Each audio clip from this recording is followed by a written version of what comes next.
د مخ د پوستکي د سپینېدو لپاره طبیعي درمل.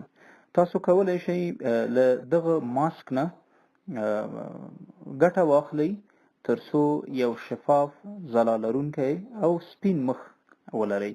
د دې ترڅنګ تاسو کولی شئ د دې ماسک نه د پښو او د لاسونو د پوستکي او د غاړې د پوستکي د سپیناوي لپاره هم استفاده وکړئ.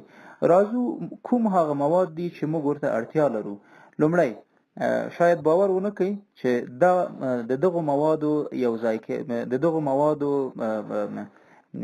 ځای کېدل د یو ماسک په شکل کولی شي تاسو د ژوند د ښکلا سبب وګرځي. لومړی کچالو چې ځینې الوګان یا زموږ په د کندهار او هلمند سیمې پټاټې بولي. یو کچالو واخلئ، په اوبو کې ویشوئ او له هغې وروسته همدغه کچالو واخلئ، په یوه کاسه کې خټه کړئ، مکمل یې میده یعنې د خټې په شکل یې جوړ کړئ او پکې نیمه پیاله مستې ور اضافه کړئ.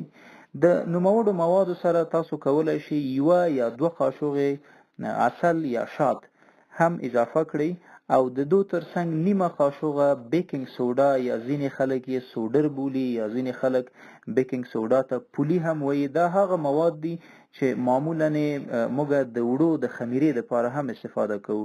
تاسو کولی شئ نیمه قاشوغه دغه پوډر هم په دغه کچالو او مستو کې ور اضافه کړئ او پر سر یې د یوه لیمو اوبه ور وزبیښئ او په پاک مخ باندې ومخئ. مخ مو ښه صحیح په دغه موادو ومخئ او پرېږدئ د 10 دقیقو لپاره چې په بشپړه توګه دغه مواد ستاسو د پوستکي په سر وچ شي او له هغې نه وروسته یې په ګرمو اوبو باندې ومینځئ.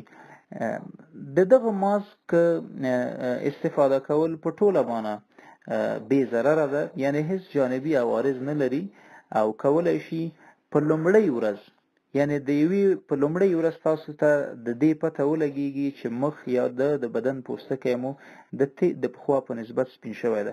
تاسو کولی شئ په هفته کې 4 ځلې له دې ماسک نه استفاده وکړئ، نو د 3 هفتو په جریان کې به مو د پوستکي رنګ، ځلا او صحي جوړښت تغییر وکړي. نو په دې هیله چې د ځینو هغو دوستانو پوښتنې چې په دې هکله راغلې وي ځواب شوي وي. مننه.